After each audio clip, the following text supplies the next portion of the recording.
नमस्कार, live cities के night bulletin दिन भर बिहार में आपका स्वागत है। खबरों की शुरुआत करेंगे, लेकिन उससे पहले एक नजर डालते हैं आज की सुर्खियों पर। मंत्री दीपक प्रकाश के लिए बीजेपी एमएलसी देवेश कुमार ने दिया इस्तीफा।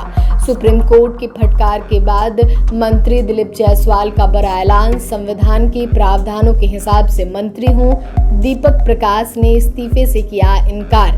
बिहार में क्लास में मोबाइल ले जाने पर रोक, शिक्षा मंत्री ने टीचरों को दिया सख्त निर्देश। तेजस्वी ने प्रशांत किशोर को गुप्त समर्थन दिया। अजय आलोक बोले, बांकीपुर में बीजेपी जीतेगी। पुजारी बनकर संसद पहुंचे पप्पू यादव। राहुल गांधी ने दिया चंदा। भरत तिवारी केस में एसटीएफ जवान की गिरफ्तारी पर माता पिता बोले, सामने आएगा सच। एडीजी सुधांशु कुमार का निर्देश, वाहन या पोस्ट में बैठकर कागजात जांचने पर होगी कार्रवाई।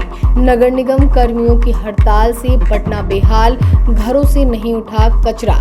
बिहार के कई जिलों में तेज बारिश, 25 जिलों में अलर्ट जारी। अब खबरें विस्तार से। सुप्रीम कोर्ट की टिप्पणी के बीच उपेंद्र कुशवाहा के बेटे और बिहार सरकार में मंत्री दीपक प्रकाश के लिए राहत वाली खबर आई है। बीजेपी के एमएलसी देवेश कुमार विधान परिषद की सदस्यता से इस्तीफा दे दिया है। विधान परिषद के सभापति अवधेश नारायण सिंह से मुलाकात की, इसके बाद एमएलसी के पद से इस्तीफा दिया। यह फैसला दीपक प्रकाश के लिए लिया गया है। दीपक प्रकाश बिहार सरकार में आरएलएम कोटे से मंत्री हैं, लेकिन किसी भी सदन के सदस्य नहीं हैं। बिहार सरकार के पंचायती राज मंत्री दीपक प्रकाश को बिना किसी सदन का सदस्य बने 6 महीने से अधिक समय तक मंत्री पद पर बनाए रखने के मामले में सुप्रीम कोर्ट की सख्ती के बाद अब बिहार सरकार की ओर से पहली बड़ी प्रतिक्रिया सामने आई है। मंत्री दिलीप जायसवाल ने कहा कि सरकार संविधान के दायरे में काम करती है और सुप्रीम कोर्ट का जो भी आदेश आएगा उसका पूरी तरह पालन किया जाएगा। यह मामला संवैधानिक पीठ के समक्ष है। निश्चित तौर पर जो भी आदेश आएगा उसका पालन होगा। संविधान जो कहता है वही होगा। यदि सुप्रीम कोर्ट कोई निर्देश देता है तो बिहार सरकार तत्काल उसके अनुरूप कार्रवाई करेगी। उन्होंने यह भी कहा कि फिलहाल सरकार अपना पक्ष अदालत के समक्ष रखेगी और अंतिम निर्णय सुप्रीम कोर्ट का ही होगा। वहीं खुद दीपक प्रकाश ने कहा कि मैं संविधान के प्रावधानों और एनडीए नेताओं के आशीर्वाद से मंत्री हूं। इस मामले में सुप्रीम कोर्ट का कोई जजमेंट नहीं आया है। उनसे जब सवाल पूछा गया कि आरजेडी के नेताओं ने कहा कि उनको नैतिकता के आधार पर इस्तीफा दे देना चाहिए, इस सवाल पर दीपक प्रकाश ने कहा कि जो कुछ भी है संविधान के प्रावधानों के हिसाब से है। मेरा भविष्य राष्ट्रीय जनता दल के नेता नहीं बल्कि सुप्रीम कोर्ट तय करेगी। सुप्रीम कोर्ट में बिहार सरकार जवाब देगी। इस्तीफे का कोई औचित्य नहीं है। संविधान का उल्लंघन हुआ है या नहीं, इसका निर्णय सुप्रीम कोर्ट को करने दीजिए। बिहार के शिक्षा मंत्री मिथिलेश तिवारी ने शिक्षा विभाग की एक उच्च स्तरीय समीक्षा बैठक की। इस दौरान उन्होंने सरकारी स्कूलों की व्यवस्था को सुधारने और शिक्षकों के अनुशासन को लेकर कई कड़े निर्देश दिए।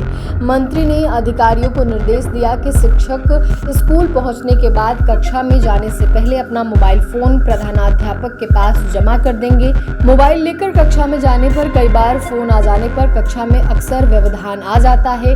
इससे उनके साथ उनके बच्चों के भविष्य की भी परेशानी बढ़ती है। इसमें व्यापक सुधार नहीं होने पर शिक्षा विभाग पत्र जारी कर इसका अनुपालन कराएगा। उन्होंने अधिकारियों से कहा कि कांवरिया पथ के किनारे पड़ने वाले सरकारी स्कूलों को अपडेट कर ले। मेला के दौरान भी पढ़ाई किसी कीमत पर बाधित नहीं होने देना है। बांकीपुर विधानसभा उपचुनाव के मतदान के बाद भारतीय जनता पार्टी ने पटना स्थित प्रदेश कार्यालय में प्रेस कॉन्फ्रेंस कर अपनी जीत का दावा किया। प्रेस वार्ता में भाजपा के राष्ट्रीय प्रवक्ता अजय आलोक, विधायक संजीव चौरसिया, प्रदेश प्रवक्ता संजय गुप्ता सहित अन्य नेता मौजूद रहे। अजय आलोक ने कहा कि बांकीपुर की जनता का दिल भारतीय जनता पार्टी के साथ है और चुनाव में मतदाताओं ने इसे फिर साबित कर दिया है। उन्होंने आरोप लगाया कि भाजपा को हराने के लिए कांग्रेस, राजद और वाम दलों ने मिलकर रणनीति बनाई। उन्होंने कहा कि चुनाव के दौरान कुछ पोलिंग एजेंट मतदाताओं को प्रभावित करने की कोशिश कर रहे थे। प्रशांत किशोर पर निशाना साधते हुए उन्होंने कहा कि इस चुनाव में उनका रवैया पूरी तरह अलग था और उन्होंने राजद नेता तेजस्वी यादव पर एक बार भी हमला नहीं बोला। अजय आलोक ने इसे विपक्ष के बीच कथित साइलेंट अंडरस्टैंडिंग का संकेत बताया। संसद के मॉनसून सत्र के 10वें दिन बिहार के पूर्णिया से निर्दलीय सांसद पप्पू यादव ने अनोखे अंदाज में विरोध प्रदर्शन किया। अयोध्या राम मंदिर में चढ़ावे में हेराफेरी के मुद्दे को लेकर वे भगवा चोला और साधु के वेश में संसद पहुंचे। पप्पू यादव ने संसद परिसर में बैठकर एक शॉर्ट प्ले किया, जहां वह पुजारी बनकर बैठे और गेंदे के फूल से सजी एक दान पेटी लेकर बैठ गए। उनकी दान पेटी पर चंदा चोर गद्दी छोड़ लिखा हुआ था। लोकसभा में नेता प्रतिपक्ष राहुल गांधी, प्रियंका गांधी, डिंपल यादव और समाजवादी पार्टी सहित विपक्ष के कई सांसदों ने इस नाटक में हिस्सा लिया और सांकेतिक रूप से दान पेटी में पैसे डाले। जैसे ही सांसदों ने पैसा दिए, पप्पू यादव उन पैसों की पेटी में न डालकर अपनी जेब में रखकर भागने लगे। इसके बाद विपक्षी सांसदों ने उन्हें चोर चोर कहकर पकड़ लिया। भोजपुर जिले के चर्चित भरत तिवारी कथित मुठभेड़ मामले में बड़ा मोड़ आ गया है। घटना के करीब 1.5 महीने बाद बिहार एसटीएफ के जवान अक्षय कुमार की गिरफ्तारी ने पूरे मामले को फिर सुर्खियों में ला दिया है। एसटीएफ जवान की गिरफ्तारी के बाद मृतक भरत तिवारी के माता पिता का बयान सामने आया है, जिसमें उन्होंने इसे न्याय की दिशा में पहली बड़ी कार्रवाई बताया है। परिजनों ने साफ कहा है कि अब सच सामने आने की उम्मीद जगी है और दोषियों को सजा जरूर मिलेगी।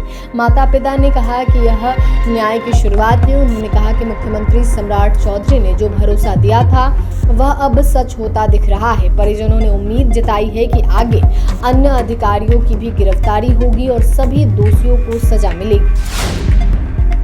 राजधानी पटना में यातायात व्यवस्था को सुगम, पारदर्शी और व्यवस्थित बनाने के लिए बिहार पुलिस मुख्यालय ने बेहद सख्त रुख अपनाया है। यातायात ड्यूटी में तैनात अधिकारी और कर्मचारियों की कार्यशैली में सुधार लाने के उद्देश्य से एडीजी सुधांशु कुमार ने कड़े निर्देश जारी किए हैं। उन्होंने स्पष्ट किया है कि वाहनों में बैठकर या आर में रहकर कागजात जांच करने वाले पुलिस कर्मियों के खिलाफ अब सीधी और दंडात्मक कार्रवाई की जाएगी। सिपाही, हवलदार या एएसआई रैंक के पुलिसकर्मी अब सड़क पर खुद से वाहन की जांच नहीं करेंगे और न ही गाड़ियों के कागजात देखेंगे। इस आदेश के बाद अब निचले स्तर के जवानों द्वारा की जाने वाली मनमानी चेकिंग पर पूरी तरह से रोक लगा दी गई है।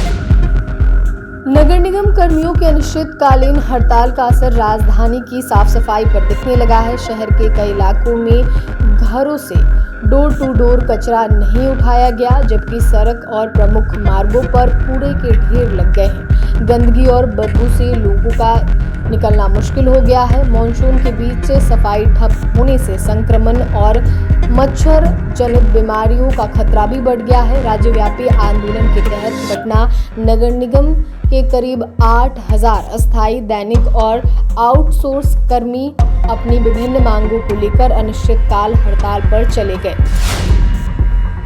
बिहार में इन दिनों कहीं बारिश तो कहीं लगातार बादलों की आवाजाही जारी है। ऐसे में राज्य के 25 जिलों में मौसम विभाग ने अलर्ट जारी किया है। इन जिलों में तेज बारिश के साथ 30 से 40 किलोमीटर प्रति घंटे की रफ्तार से हवा चलने की संभावना जताई गई है। इस दौरान बिजली गिरने की चेतावनी भी जारी की गई है। मौसम विभाग ने जिन जिलों में अलर्ट जारी किया है उनमें कैमूर, पूर्वी चंपारण, पश्चिमी चंपारण, सीतामढ़ी, शिवहर, मधुबनी, सुपौल कई जिले शामिल हैं। बिगड़ते मौसम के दौरान लोगों से सावधान रहने की अपील भी की गई है।